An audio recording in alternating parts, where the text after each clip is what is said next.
Okay, let's dive into this.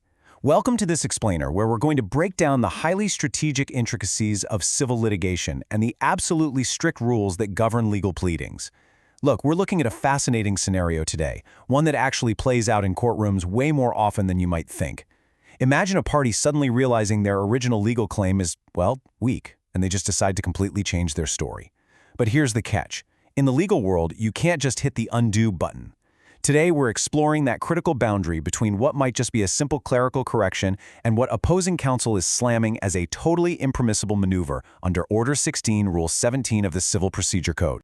So here is our roadmap for today. We'll be looking at the core dispute, changing the suit's nature, withdrawing a material admission, the law on amendments, the prejudice to the objector, and finally, why this amendment fails. It's essentially a step-by-step deconstruction of an attempt to illegally rewrite a legal claim.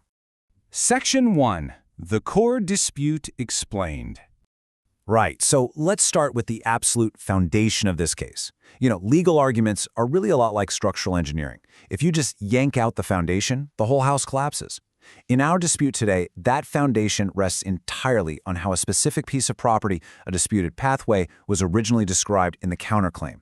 In paragraphs 15 and 16 of that original counterclaim, the party unequivocally described the disputed way as a common passage. But now they filed an application to amend that exact text, trying to swap it out for the term private path.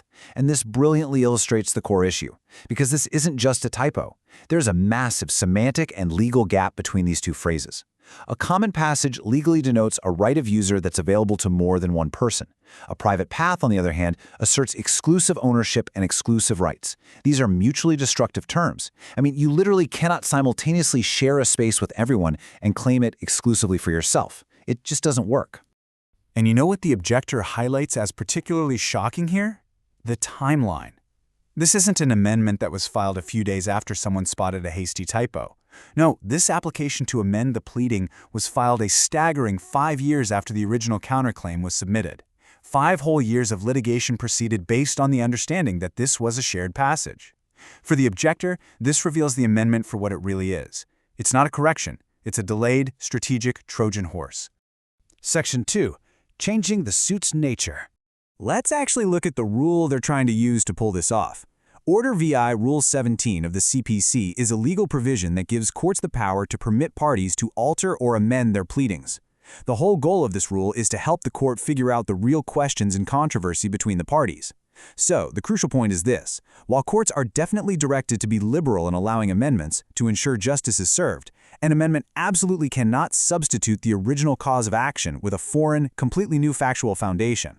Sure, you can clarify your story, but you can't just swap it out for an entirely new one that completely contradicts your first version.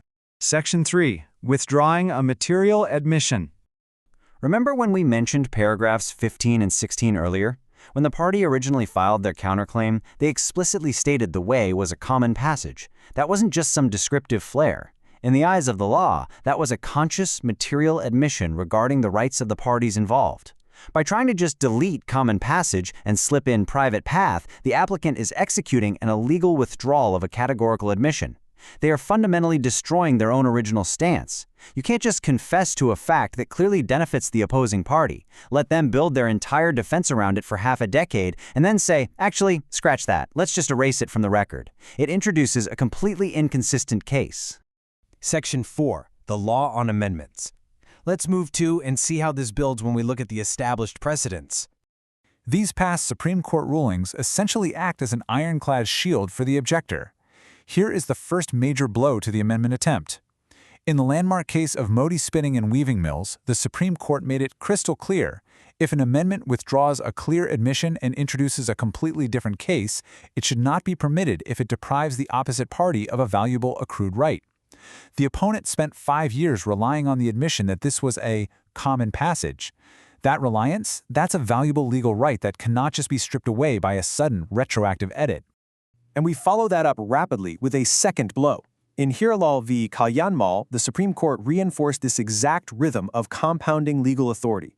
They ruled that an amendment seeking to displace a clear admission and substitute it with an inconsistent case ought not to be allowed. It is black and white, folks. Mutually inconsistent cases simply cannot be entertained by the court.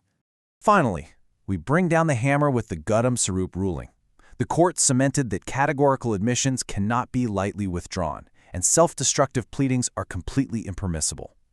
Pleading that a path is simultaneously common to everyone and exclusive to just one person, that destroys the logic of the case itself. The original plea and the proposed plea simply cannot exist in the same legal universe. Section 5.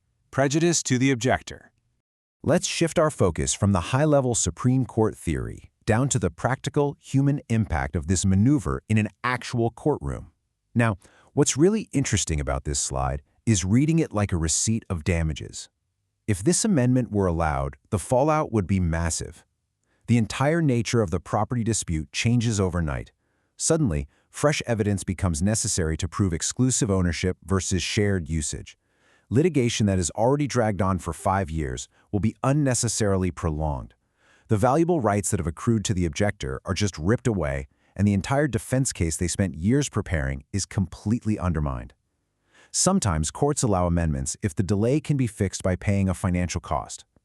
But looking at these bullet points, the objector strongly argues that mere monetary costs cannot possibly compensate for this level of severe structural prejudice.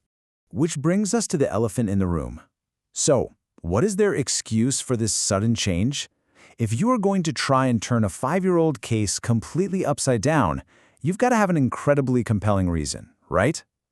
Well, the objectors argue that asking this very question exposes the amendment for exactly what it is, a desperate attempt to fix a losing case. Section 6. Why the amendment fails.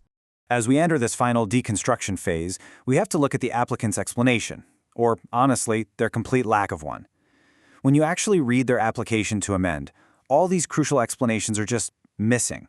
They don't explain why the phrase common passage was used in the first place. They offer zero details on how this supposed clerical mistake actually happened. They have absolutely no answer for why this massive error sat completely unnoticed for 5 years of active litigation. And crucially, they didn't provide a single contemporaneous document to prove that the original pleading was genuinely an error at the time it was written.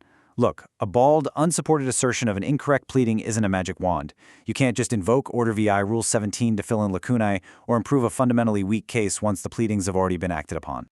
Ultimately, the sanctity of court proceedings strictly forbids these kinds of casual vault-face tactics. A party simply cannot execute a complete reversal in their legal standing to the sheer detriment of their opponent's fair trial rights. The rules of procedure exist precisely to prevent this exact kind of ambush. So, I want to leave you with this provocative final thought to consider. Can you simply rewind your own material confession just because you realize your legal case is sinking? Or must the integrity of the original legal pleading outweigh the desire for a late-stage amendment? When we weigh the 5-year delay and the severe prejudice against the opposing party, this framework provides a fascinating look at the balance of justice. Thanks so much for joining in on this explainer, and keep exploring the incredible structures behind the laws that govern us.